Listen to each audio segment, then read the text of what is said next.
लाडलियों, जब भी हम इतिहास पढ़ते हैं, खासकर मध्यकालीन इतिहास, एक नाम सुनने को और पढ़ने को अवसर मिलता है, जरूर मिलता है। आप पीछे लिखे देख सकते हैं, वो है जजिया कर।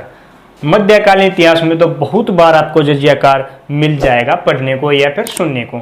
तो हमारे मन में ये आता, आखिर जजिया कर है क्या, ये भारत में कैसे शुरुआत हुई जजिया कर की, आखिर होता क्या है। तो इस बारे में हम पूरी डिटेल से बात करेंगे, जजिया कर होता क्या है। तो हम शुरू करते हैं। जजिया कर एक धार्मिक कर होता है। कैसा कर है? जजिया कर एक धार्मिक कर है जो कि गैर मुसलमानों पर लिया जाता है, मुसलमानों के द्वारा। इसका क्या मतलब है?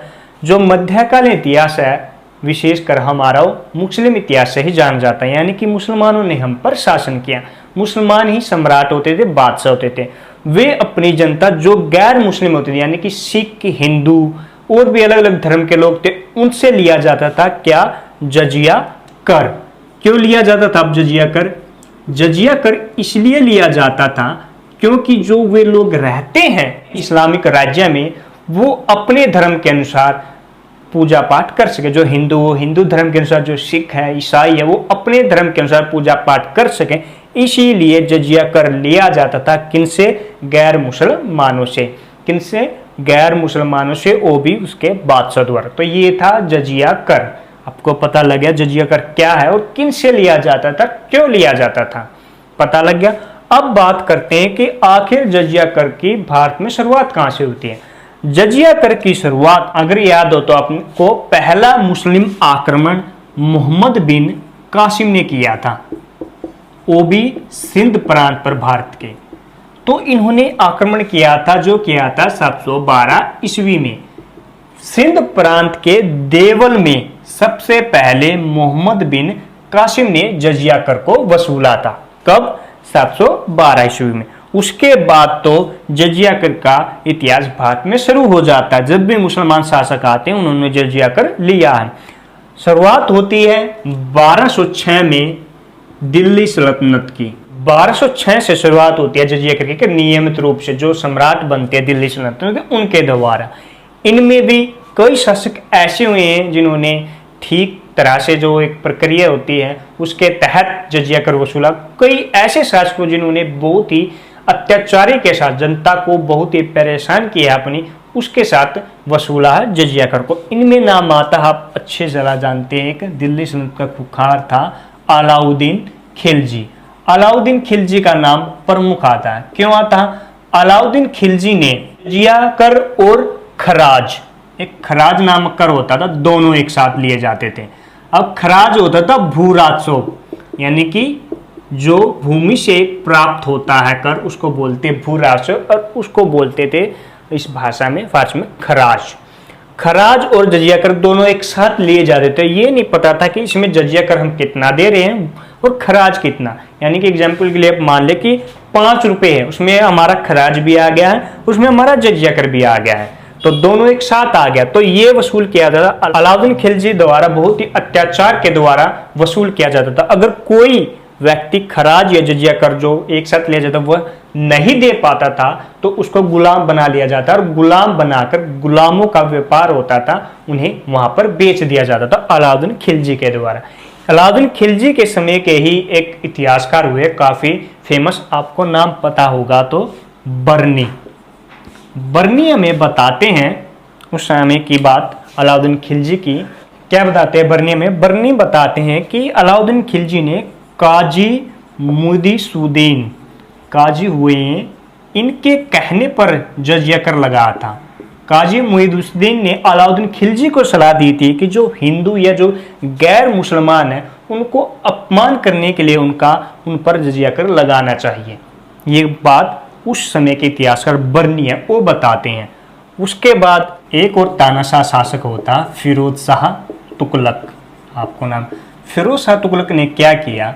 जजिया कर को खराज से अलग कर दिया। अब जजिया कर एक अलग कर हो गया और खराज एक अलग कर हो गया। खराज आपका भूमि से संबंधित और जजिया कर तो धार्मिक, गैर धार्मिक से वसूल किया जाता। अब इसको अलग कर दिया और ऐसा काम किया जो अभी तक किसी भी शासक ने, जहाँ तक कि जो अलाउद्दीन खिलजी इतना कट्टर शासक उसने भी नहीं किया।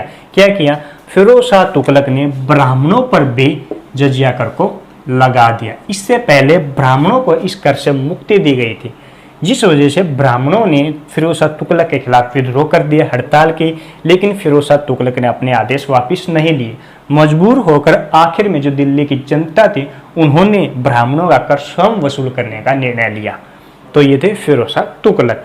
तो ये थी दिल्ली सल्तनत में कैसे कर वसूला गया, कैसे फिरोज शाह तुगलक काफी कट्टर था। अब दिल्ली सल्तनत से बाहर किस किस ने वसूला ये बात करते हैं, क्योंकि कश्मीर और गुजरात उस टाइम दिल्ली सल्तनत का हिस्सा नहीं थे, वे अकबर के समय में आकर उसका साम्राज्य का हिस्सा बनते हैं। अब कश्मीर की बात करें, कश्मीर में जो जजिया कर था वो सिकंदर शाह ने लगाया था और इसको हटाया था उसी के पुत्र जैनुल आबदीन ने कश्मीर से जजिया कर को। जैनुल आबदीन पूरे इतिहास में सबसे पहला शासक है जजिया कर को समाप्त करने वाला, अकबर से भी पहले, क्योंकि इसका टाइम पीरियड 1420 से 1470 ईस्वी है, यानी कि ये अकबर से पहले आता है। जैनुल आबदीन को जिस वजह से इतिहास में कश्मीर का अकबर भी कहा जाता है। अब बात करते हैं गुजरात में। गुजरात में जजिया कर सबसे पहले अहमद शाह ने लगाया था, जो काफी अत्याचारी था। कहा जाता है कि अहमद शाह के डर से डर कर कई हिंदुओं ने तो मुसलमान धर्म ही अपना लिया था, इतनी कठोरता से जजिया कर वसूलता था अहमद शाह। अब बात करें दिल्ली सल्तनत से आगे की, तो फिर हमारे बाबर हुमायूं होते हैं, उन्होंने काफी लंबे समय तक शासन नहीं किया, तो शेरशाह सूरी का समय आ जाता है। शेरशाह सूरी के समय जो जजिया कर था उसको नगर कर की संज्ञा दी गई, क्योंकि जो नगर में रहते थे वो उनसे वसूल करते थे, यानी कि एक अलग नाम दे दिया गया जजिया कर को, क्या, नगर कर के, क्योंकि नगर में कौन रहते थे, जो गैर मुस्लिम थे, सिख ईसाई ये धर्म थे। अब शेरशाह सूरी के बाद जो काफी फेमस शासक इतिहास में जो अकबर द ग्रेट के नाम से जाना जाता, उनका टाइम पीरियड आता है। अकबर ने 1564 में जजिया कर को पूरे मुगल साम्राज्य में, जहां तक उनका फैलता, तो जजिया कर को पूरे मुगल साम्राज्य समाप्त कर दिया। लेकिन किसी कारणवश 1575 ईस्वी में फिर लगा दिया और फिर उसको 1579 ईस्वी में फिर समाप्त कर दिया। 3 काल याद रखने, कई बार किसी बुक में आपको 1579 ईस्वी देखने को मिल जाएगा, लेकिन आंसर 1564 ईस्वी है। ये प्रश्न पर डिपेंड करता है कि प्रश्न कैसे पूछा जाता है, तो ये याद रखना है। तो ये 3 काल अकबर के। उसके बाद अकबर के बाद जहांगीर और शाहजहां ने जजिया कर को समाप्त ही रखा। उसका उत्तराधिकारी जो कट्टर था, आपको याद होगा, आताब औरंगजेब। औरंगजेब ने जजिया कर को फिर से 1679 ईस्वी में लगा दिया, जिसको काफी हिंदुओं ने विरोध भी किया, लेकिन औरंगजेब को किसी बात की कोई फिक्र नहीं थी। औरंगजेब के बाद इनके उत्तराधिकारी आते हैं जहांदर शाह।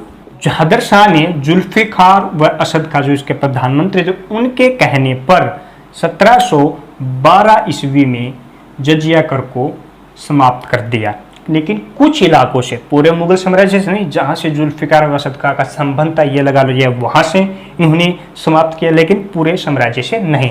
कब? 1712 में। उसके बाद जो शासक बनता है जहांदर शाह के बाद, फर्रुखसियर। फर्रुखसियर 1713 ईस्वी में अब जजिया कर को समाप्त करता, वो भी कुछ इलाकों से, पूरे मुगल साम्राज्य में नहीं, जैसे कि अकबर ने पूरे मुगल साम्राज्य से जजिया कर को समाप्त किया था। जहांदर शाह ने कुछ इलाकों से किया 1712 में, फिर फर्रुखसियर ने कुछ इलाकों से किया 1713 में, लेकिन पुनः किसी कारणवश जजिया कर फर्रुखसियर ने फिर से लगा दिया। कब? 1717 ईस्वी में। फिर शासक आता है आपका मोहम्मद शाह रंगीला।